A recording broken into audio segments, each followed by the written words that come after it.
Hello everyone, स्वागत है आपका हमारे चैनल IHMS इंडिया में। और आज का हमारा टॉपिक जैसा कि आप देख सकते हैं कि आज हम पैरामेडिकल कोर्सेज में आप किस तरीके से एडमिशन लें 2024 में इस ईयर, उस टॉपिक पे हम बात करने वाले हैं। बाकी आप लोगों को कोई भी डाउट्स हो इस लाइव में आप पूछ सकते हैं। उससे पहले आप लोग इस लाइव में जुड़ जाएं और आप लोगों को अगर मेरी आवाज़ पहुंच पा रही है तो कमेंट बॉक्स में मेंशन करें सो दैट हम इस वीडियो को, इस लाइव को आगे बढ़ाएं।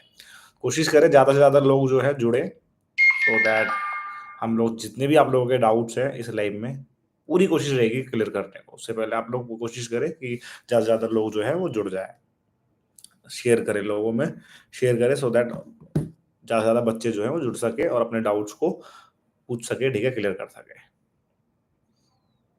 तो जैसे कि आज का हमारा टॉपिक है कि पैरामेडिकल कोर्सेज के अंदर किस तरीके से एडमिशन ले 2024 के अंदर।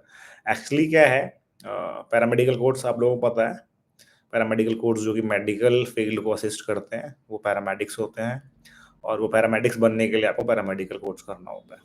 तो इसके अंदर जो जानना है आपको, जो आपको समझना है आज की वीडियो में, जो हमें जो मेन हमारा मोटो है कि एडमिशन प्रोसीजर कैसे रहे। बच्चे काफ़ी अभी के समय में बच्चे काफ़ी डाउट में रहते हैं कि सर किस तरीके से एडमिशन ले, कैसे एडमिशन लेंगे, काफ़ी डाउट रहता है बच्चों आप लोगों का, है ना।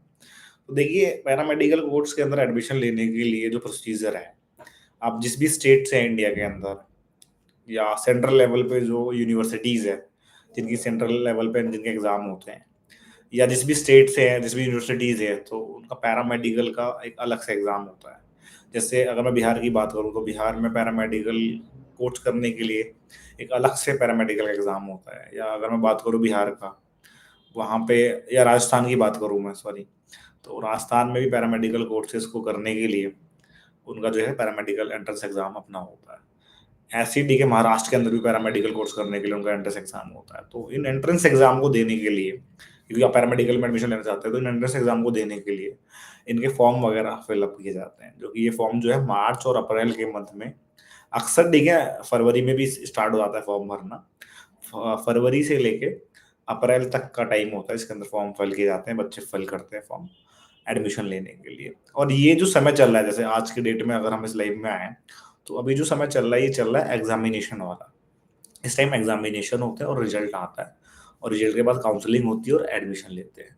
तो अमूमन जो है, मतलब देखा जा रहा है इस टाइम जो एडमिशन के प्रोसीजर है यूनिवर्सिटीज़ में या कॉलेजेस में, गवर्नमेंट की बात कर रहा हूँ मैं, या इवन देखिए प्राइवेट में भी इस तरीके से एडमिशन प्रोसीजर होता है कि आप पैरामेडिकल कोर्सेज के अंदर एडमिशन लेने के लिए आपको कम से कम फरवरी मार्च से अवेयर होना होता है। फॉर्म वगैरह भरने होते हैं, फिर ये एंट्रेंस का समय होता है, एंट्रेंस देने के बाद आप काउंसलिंग लेते हैं, और काउंसलिंग के बाद आप एडमिशन वगैरह लेते हैं। तो इस तरीके से एडमिशन होता है। बाकी मैं आप लोगों के डाउट्स लेता हूँ और बताऊंगा कि अभी क्या हमारे पास जो है पॉसिबल ऑप्शन है, किस तरीके से एडमिशन ले सकते हैं। सर, रेडियोलॉजी में एडमिशन कैसे ले सकते हैं? सर, काउंसलिंग के लिए कहाँ आना है? अरे, कहीं नहीं आना होता। काउंसलिंग बेटा ये वो वाले काउंसलिंग होता है, ये आपके वाला काउंसलिंग नहीं जो आप समझ रहे हैं कि आप कहीं गए और काउंसलिंग लिया, नहीं। इसके अंदर एंट्रेंस एग्जाम देते हैं आप किसी भी, जैसे अगर मैं दिल्ली की बात करूँ, एम्स की, तो एम्स के ऑलरेडी फॉर्म फिलअप हो चुके हैं, और एम्स के फॉर्म फिलअप होने के बाद एंट्रेंस भी हो चुका है। एंट्रेंस होने के बाद जिन बच्चों का नाम आता है उन बच्चों की काउंसलिंग होती है एम्स के अंदर, और फिर उस काउंसलिंग के बाद जो है बच्चों का एडमिशन होता है, अलॉट किया जाता है, सीट अलॉट किया जाता है। तो वो काउंसलिंग की बात होती है, जैसे नीट के लिए काउंसलिंग होता है, तो वो काउंसलिंग की बात हो रही है यहाँ पे।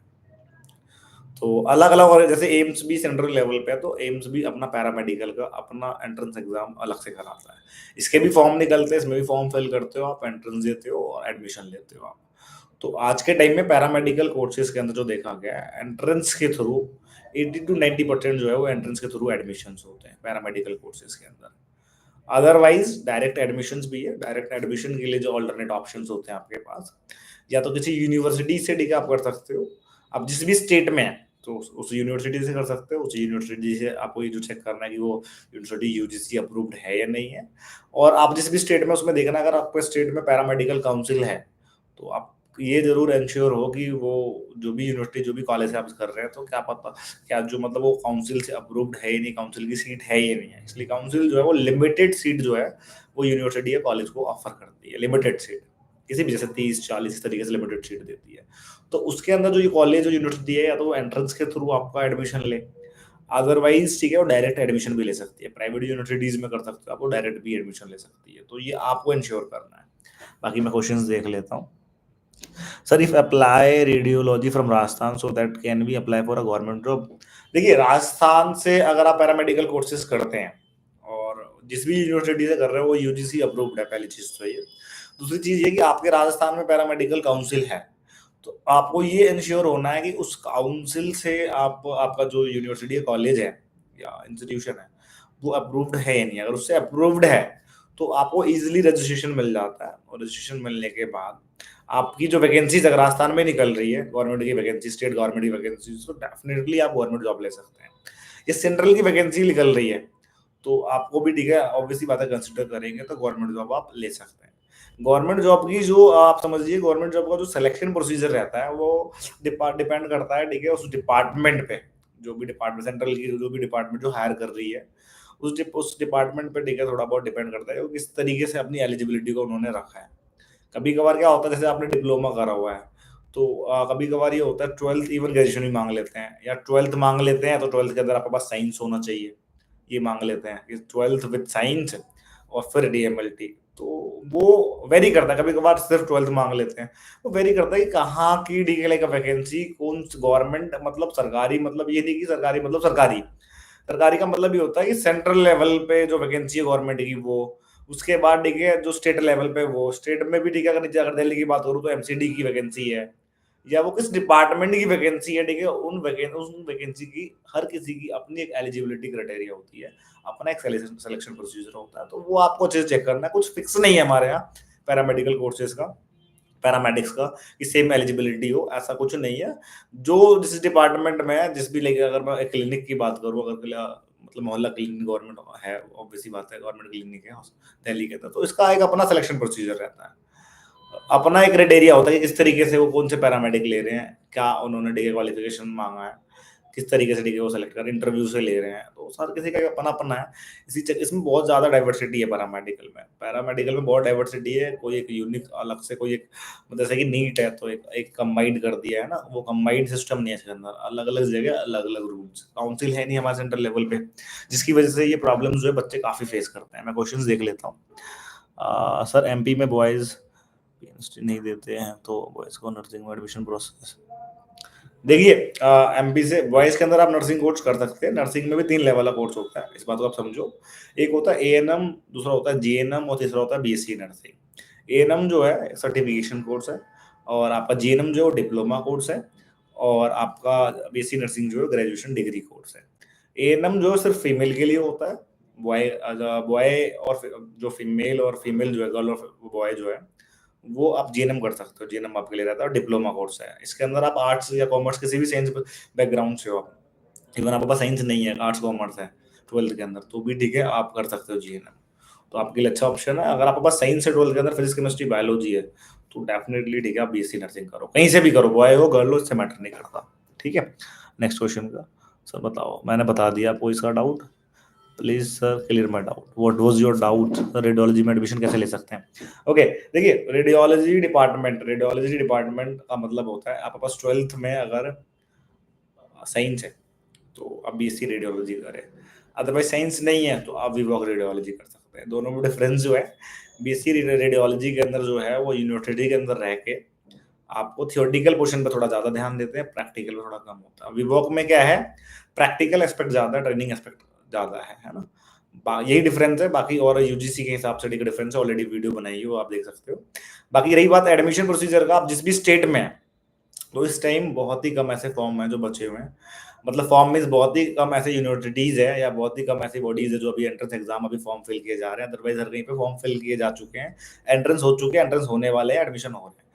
अब ऑप्शन अभी इस टाइम अगर आप you if you don't want to waste your year, आप अपने साल को बचाना नहीं चाहते हैं, you having a good financial status, अगर आपका फाइनेंशियल स्टेटस अच्छा है, फीस वगैरह पे कर सकते हैं, तो किसी एक अच्छी यूनिवर्सिटी में जहाँ पे पैरामेडिकल कोर्सेज होते हैं, कुछ लीगल टर्म्स है, कुछ लीगल एस्पेक्ट्स है, उसे आप चेक करके आप टेंशन फ्री होकर ठीक है आप एडमिशन लो वहाँ पर डायरेक्ट। ठीक है, अगर आपके पास साइंस है तो आप बीएससी रेडियोलॉजी में एडमिशन लो, ऐसी कोई बात नहीं कि वो रेडियोलॉजी गलत है, लेकिन स्टिल अगर आपके पास साइंस है, अगर फीस भरने में आप सक्षम है तो आप बीएससी रेडियोलॉजी में एडमिशन लो, जिसके अंतर्गत आप CT scan, MRI, X-ray ultrasound, PT, इस तरीके के टेस्ट जो है परफॉर्म करते हैं, डायग्नोस करते हैं। तो रेडियोलॉजी काफी अच्छा और डिमांडिंग कोर्स है आज के समय में। तो डायरेक्ट एडमिशन आप ले सकते हैं बेटा, जहाँ से भी आप जिस भी स्टेट से हैं, तो अब आपके पास डायरेक्ट एडमिशन प्राइवेट यूनिवर्सिटी वाला ऑप्शन रहता है। और इस टाइम जो है आपके पास यही ऑप्शन बच रहा है। अगर कुछ फॉर्म्स बचे हुए हैं, ठीक है, आप उन्हें फिल करें, अगर आप चाहते हैं उन्हें फिल करके वहाँ पे भी एडमिशन ले सकते हैं। उसकी डिटेल में जो है आपको लिंक में मैं आपको भेज दूंगा डिस्क्रिप्शन बॉक्स में। आगे बढ़ते हैं। Sir, where are you from? Okay, I am from Delhi. मैं दिल्ली से हूँ। और दिल्ली अभी मतलब ऐसा नहीं है, मैं ऑल ओवर इंडिया का पैरामेडिकल का आपको मैं यहाँ पे गाइड सजेस्ट करूँगा।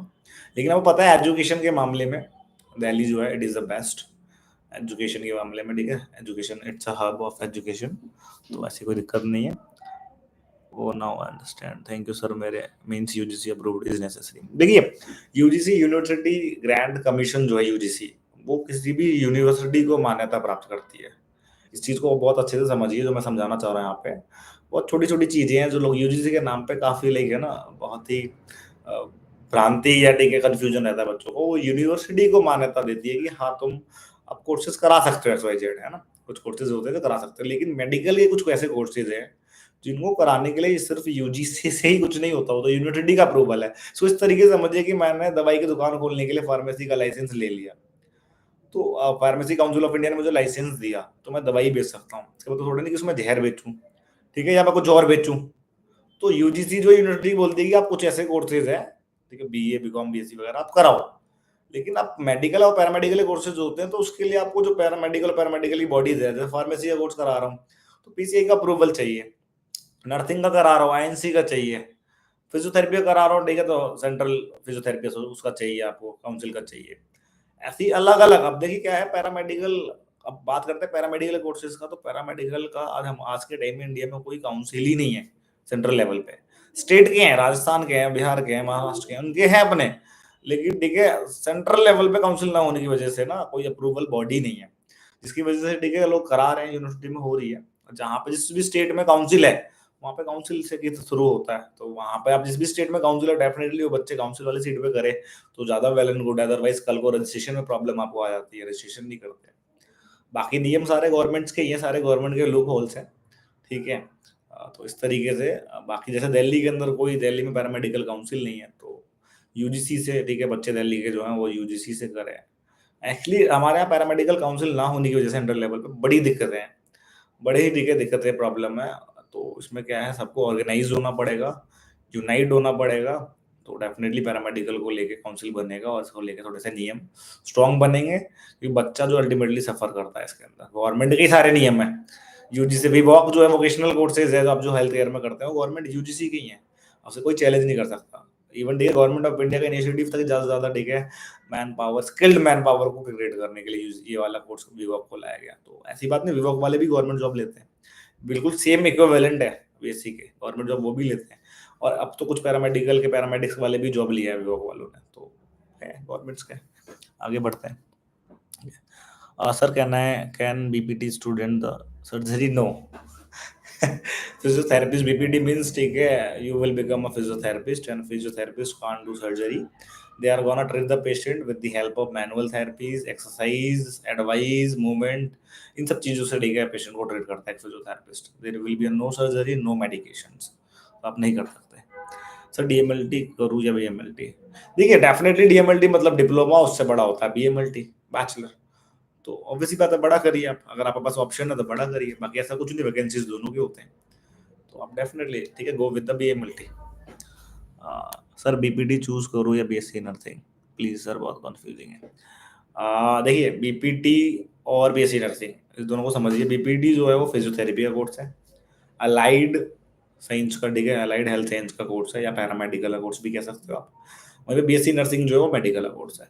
दोनों की ठीक है अपने अपने फायदे हैं, अपने अपने नुकसान है, ठीक है। जैसे मैं फिजियोथेरेपी की बात करूँ तो फिजियोथेरेपी का आज के टाइम में काफी डिमांड बढ़ गया है। आउट ऑफ अब्रॉड सोच रहे हैं, बाहर जाने की सोच रहे हैं, अब्रॉड ऑप्शन काफी है इसके अंदर, अर्निंग बहुत अच्छी है बाहर, 3 से लेकर 4 लाख रुपए मंथ आपकी सैलरी स्टार्ट होती है अगर बाहर का सोच रहे हैं आप एज अ फिजियोथेरेपिस्ट। इंडिया में भी आज के टाइम में काफी बढ़ रहा है, हर हॉस्पिटल में आपको फिजियोथेरेपी डिपार्टमेंट देखने को मिलता है, अपना खोल सकते हैं, नाम के आगे आप डॉक्टर लगा सकते हैं, प्रीफिक्स में मेंशन करें पीटी लगा सकते हैं और अपना खोलने का एक्सपोज़र है इसके अंदर, कल को आप अपना खोल के काफ़ी आगे बढ़ सकते हैं। वही बीएससी नर्सिंग जो है वो भी एक इक्विवेलेंट है, ठीक है, आपके एमबीबीएस की, लेकिन उसके अंदर आप नर्सिंग ऑफिसर गवर्नमेंट जॉब में अच्छा अर्न कर सकते हैं, बहुत बड़े कमा सकते हैं, लेकिन इसके अंदर एक लिमिटेशन है कि आप अपना नहीं स्टार्ट कर सकते। तो ये एक लिमिटेशन है। बाकी नर्सिंग की जो सैलरी वगैरह है गवर्नमेंट में, प्राइवेट में सैलरी काफ़ी अच्छी रहती है as compare to physiotherapist. Physiotherapist में एक्सपोज़र है, वर्क एक्सपोज़र है, लिमिटेशन काम अच्छा कर सकते हैं, अगर अब्रॉड ऑप्शन सोच रहे हैं तो काफ़ी अच्छा अर्न कर सकते हैं। तो दोनों ही कोर्स ठीक है, दोनों कोर्स का खुद का एक मायने है। अगर आप डॉक्टर बनना चाहते थे, आप चाहते थे कि आपके नाम का आगे डॉक्टर आए, तो definitely go with the physiotherapy course.